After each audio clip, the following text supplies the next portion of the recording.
알려진 영암 대불산단의 전봇대 제거 작업이 9년 만에 재개됐습니다. 내년 마무리되면 선박 구조물 운송이 원활하게 이루어지게 될 것으로 보입니다. 사채업자의 불법 추심 행위에 대한 수사 무마 의혹을 받는 담양경찰서에 대해 전남경찰청이 조사에 나섰습니다. 문제점이 드러나면 엄정 조치하겠다고 밝혔습니다. 더불어민주당이 대선에 출마하는 대표의 사퇴 기한의 예외 규정을 최종 확정했습니다. 이재명 대표를 위한 맞춤형 개정이라는 비판과 함께 반발이 확산될 전망입니다. 광주광역시가 추진하는 쓰레기 소각장 조성이 차질을 빚을 것으로 보입니다. 공모에 나선 후보지 3곳 모두 주민들의 반발 수위가 높아지고 있습니다. 여러분 안녕하십니까? KBC 8시 뉴스입니다. 16년 전 이명박 전 대통령이 당선인 시절 영암 대불 국가산단 전봇대를 규제 상징의 대표적 사례로 꼽았었죠. 한때 개선 작업으로 완전히 사라지나 했지만 사업비가 없어 9년이나 중단된 채 입주업체를 괴롭혔습니다. 다시 시작된 제거 작업이 내년에 완료되면 대형 선박 구조물 운송을 방해하던 불편은 대부분 사라질 것으로 보입니다. 강동일 기자의 보도입니다. 영암 대불산단의 한 콘크리트 전봇대가 밑둥을 드러냅니다. 대형 선박 구조물 운송에 방해가 되는 전봇대 제거 작업이 시작됐습니다. 올해 안에 111개가 차례로 철거되고 배선과 통신 선로는 지중화됩니다. 내년에도 추가로 예산이 확보되면 전봇대 100여 개가 더 뽑히게 됩니다. 지난 2008년부터 2015년까지 전봇대 225개가 제거됐지만 정권이 바뀐 뒤 관심이 적어지고 예산 부족 등을 이유로 9년 동안 중단됐습니다. 이로 인해 대불산단 입주업체들은 최대 높이 32m의 선박 구조물보다 훨씬 낮은 전선 때문에 불편을 겪어왔습니다. 조선 부록들이 폭이 넓고 또 높이가 높습니다. 그런데 이제까지 지중화가 되지 않은 관계로 인해서 각 회사들이 부록을 만드는데 제한적인 제한을 많이 받았었습니다. 2.5km의 전선과 통신 선로를 지중화하는 데 들어가는 비용만 112억 원으로 한전등이 50%를 부담하고 영암군이 30%, 정부가 20%를 내게 됩니다. 정부의 그린뉴딜 지중화 사업에 영암군이 지난해 선정되면서 재추진의 발판이 마련됐습니다. 예산이 워낙 많이 들기 때문에 우리 군 자체적으로 감당이 참 어려웠던 거고요. 다행히 이제 정부가 저희들의 의견을 좀 들어주셔서 국가 공모 사업을 저희가 제안을 했고 이 내용이 이제 확정이 되어서 올해 이제 시작이 된 겁니다. 대불산단은 자동차 부품과 전자업종 등을 유치하기 위해 1996년 조성됐지만 분양이 지지부진하자 조선 업체들에게 분양됐습니다. 이후 입주업체들의 생산 품목과 기반 시설 규모가 서로 맞지 않아 전봇대는 이명박 정부 시절 규제의 상징으로 불렸습니다. KBC 강동일입니다. 얼마 전 사채를 쓴 뒤 불법 추심에 시달리던 담양의 한 40대 여성이 숨졌다는 보도를 전해드렸습니다. 이 여성을 협박했던 50대 불법 사채업자에 대한 수사를 해달라는 요구를 담양경찰이 무시했다고 유족이 주장했는데요. 담양경찰서의 수사 무마 의혹에 대해 전남경찰청이 정확한 사실관계에 조사에 나섰습니다. 보도에 신대희 기자입니다. 전남경찰청이 담양경찰서의 불법 사채업자에 대한 수사무마 의혹을 조사하기로 했습니다. 불법 추심에 시달리던 여성 A씨가 숨진 채 발견됐는데 담양경찰서가 사채업자의 불법 행위를 제대로 수사하지 않았다는 의혹입니다. 유족 측의 수사 요구가 있었는지와 사채업자의 불법 행위 인지 여부 등 경찰의 대응이 적절했는지가 쟁점이 될 것으로 보입니다. 수사 요구가 있었는데 무마가 있었는가 그런 부분에 있어서 확인을 하는 거죠. 그래가지고 피의가 발견됩니다. 유족 측은 수사를 요청했지만 경찰이 불법 대부업과 추심 행위를 제대로 수사하지 않았다고 주장했습니다. 주고 될 만한 게 핸드폰에 녹음되지 않았다고? 경찰서에서 이거는 법적 처리가 안 된다고 그렇게 말을 했어요. 담양경찰서는 유족 측의 고소장 제출 거부로 수사의 단서를 찾을 수 없었다고 해명했습니다. 하지만 광주경찰청이 문제의 사채업자를 수사해 구속하면서 담양경찰서의 해명은 설득력을 잃고 있습니다. 광주경찰청은 사채업자가 2018년 7월부터 대부업 등록 없이 19명에게 7억 원을 빌려주고 연 120%의 이자를 챙긴 사실도 밝혀냈습니다. 전남경찰청은 담양경찰서의 수사무마 의혹에 대해 꼼꼼하게 들여다본 뒤 문제점이 드러나면 엄정 조치하겠다고 밝혔습니다. KBC 신대입니다. 의대 증원 정책에 반발하는 의료계 집단 휴진이 하루 앞으로 다가온 가운데 광주 상급 종합병원과 광주 전남 개원이들도 상당수 참여할 것으로 예상됩니다.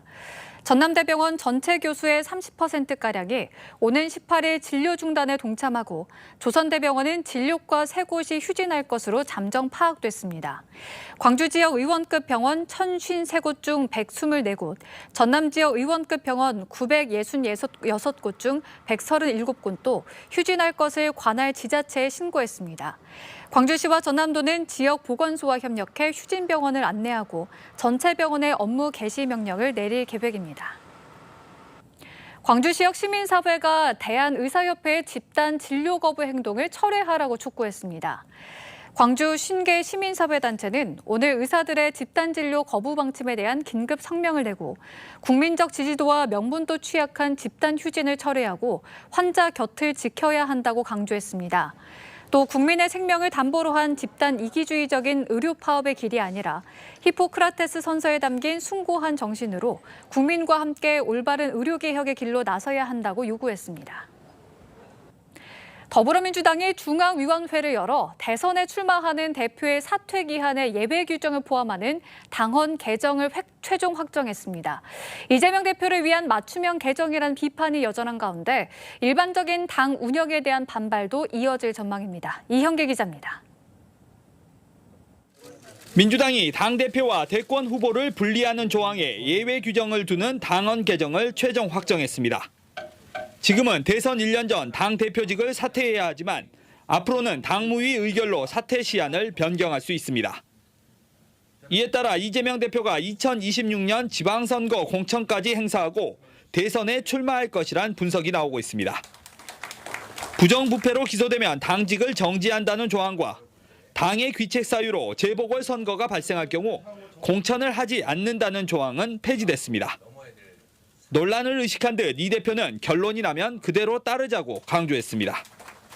우리가 논쟁은 치열하게 하되 결론이 나면 또 존중하고 함께 따르는 그런 진정한 민주 공동체로서 우리 더불어민주당을 보여주기를 기대합니다.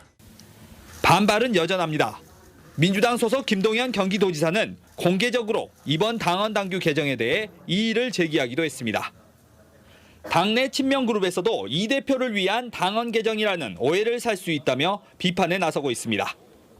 민주당은 이재명 대표 개인의 정당이 아니라 다양한 민주당원과 모든 사람들의 집합체인 정치 결사체인 정당이기 때문에 그것을 굳이 이 대표의 정치 일정에 맞춰서 할 필요는 없다. 이 대표의 연임 가능성은 한층 높아졌습니다. 이달 말 전당대회 준비위원회 출범과 함께 연임을 발표할 것이란 전망이 힘을 얻는 가운데 당대표 연임은 민주당 역사상 DJ 이후 처음입니다. 추가 기소 등으로 이 대표의 사법 리스크가 연일 악화되는 가운데 일방적인 당 운영도 민주당 중도층 확장에 어려움이 될 것이란 전망입니다. KBC 이영길입니다. 전남 국립의대 신설을 위한 첫 단계인 용역기관 선정 작업이 속도를 내고 있습니다.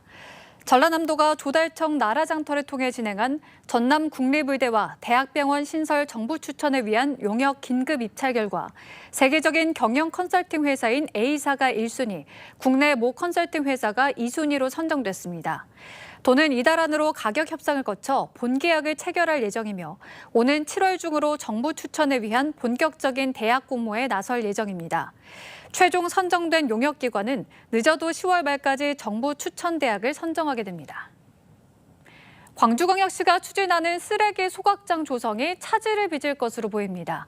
공모에 나선 후보지 3곳 모두 주민들의 반발 수위가 높아지고 있는데요. 지하에는 소각시설, 지상에는 랜드마크를 짓는다는 계획이지만 기피시설 신세를 면치 못하고 있습니다. 정경원 기자입니다. 광주 자원회수시설 공모 후보지 가운데 한 곳인 북구 장등동 주민들이 시청 앞에 모였습니다. 주민들은 오염물질 배출과 수거 차량 진출입에 따른 교통난 등이 우려된다며 소각장 유치를 반대하고 나섰습니다. 문흥동이나 각하동 일대까지 전부 다 피해가 발암물질이 바로 내려오는 시뮬레이션을 다 돌려봤다고 그래요. 오게 되면은 어떻게 보면 굴뚝에다 코 박고 살아나는 거랑 똑같죠. 광산구 삼거동에 이어 북구 장등동, 서구 매월동 등 모든 후보지에서 주민 반발이 커지고 있습니다. 광주시는 지하의 소각시설을, 지상의 문화체육 등 주민 편의시설을 조성하고 추가 인센티브를 제공한다며 소각장 후보지를 공모했습니다. 법률에 따라 후보지 반경 300m 이내 주민들에게 동의서를 받았는데 공모 과정을 몰랐던 후보지 반경 300m 밖 주민들이 반대 목소리를 높이고 있습니다. 다음 달 중순 대상지 선정을 앞두고 반발 수위는 더욱 높아질 것으로 보입니다. 어떤 후보지가 가장 적정할 건지를 평가하는 것에 지금 거기까지 하고 있고요. 만약에 후보지가 결정이 된다면 배출 그 데이터 이런 것들도 제대로 알려드리고 또 주민 설명회도 하고. 광주시는 이들 후보지 중 대상지를 선정하는 것 외에도 이미 지정 등을 포함해 소각장 부지를 결정한다는 계획입니다. 그러나 혐오시설이란 낙인이 여전해 어떤 결정을 하더라도 주민 반발을 피하기는 어려울 전망입니다. KBC 정경원입니다. 프로야구 기아 타이거즈가 지난 주말 3연전을 싹쓸이하며 선두 자리를 탈환했습니다.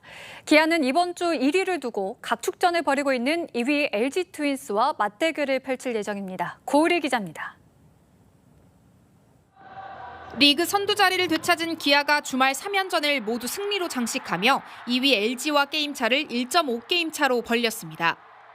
선두 탈환의 1등 공신은 최영우였습니다. KBO 리그 통산 최다루타 1,600타점을 잇따라 달성한 최영우는 지난주 5경기에 출전해 13타점을 쓸어 담으며 분위기를 주도했습니다. 솔직히 주자 있을 때를 더 집중하려고 많이 했었거든요. 근데 물론 이제 그게 결과가 안 나올 때도 있었지만 그래도 어느 정도는 그래도 좀 집중을 많이 한 결과가 좀 나왔다 생각을 해요.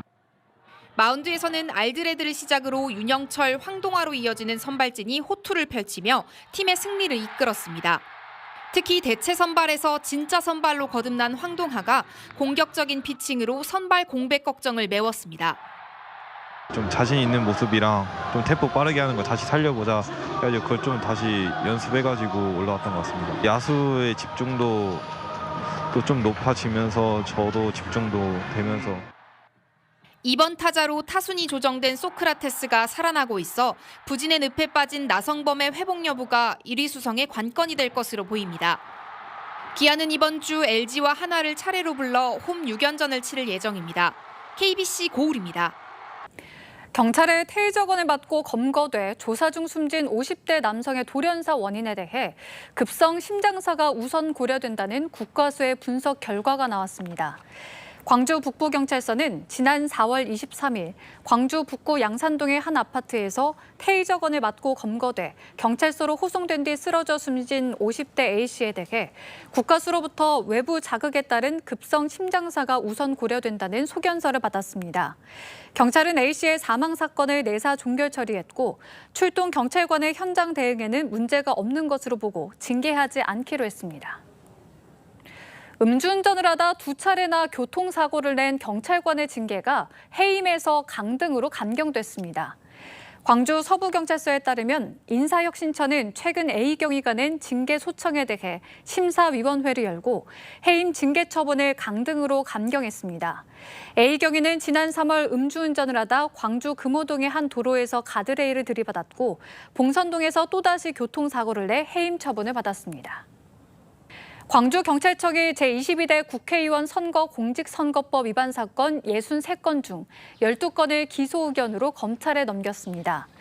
광주경찰청은 제22대 총선 관련 63건의 선거 사건 중 12건을 기소 의견으로 검찰에 송치하고 26건은 불송치하거나 각하 처리했으며 나머지 25건은 수사 중입니다. 제22대 총선 선거 사건의 공소시효는 오는 10월 10일까지로 경찰은 공소시효 안에 남은 사건들을 마무리할 방침입니다. 갑판장을 흉기로 찔러 살해한 혐의로 40대 선원이 해경에 검거됐습니다. 목포 해양경찰서는 지난 15일 0시 19분쯤 영광군 낙월도 인근 해상에 정박 중인 어선에서 갑판장 B씨를 흉기로 찔러 숨지게 한 혐의로 선원 A씨를 체포해 구속영장을 신청했습니다. 해경 조사 결과 A씨는 일을 못한다는 꾸지람과 함께 폭행을 당하자 범행을 저지른 것으로 조사됐습니다.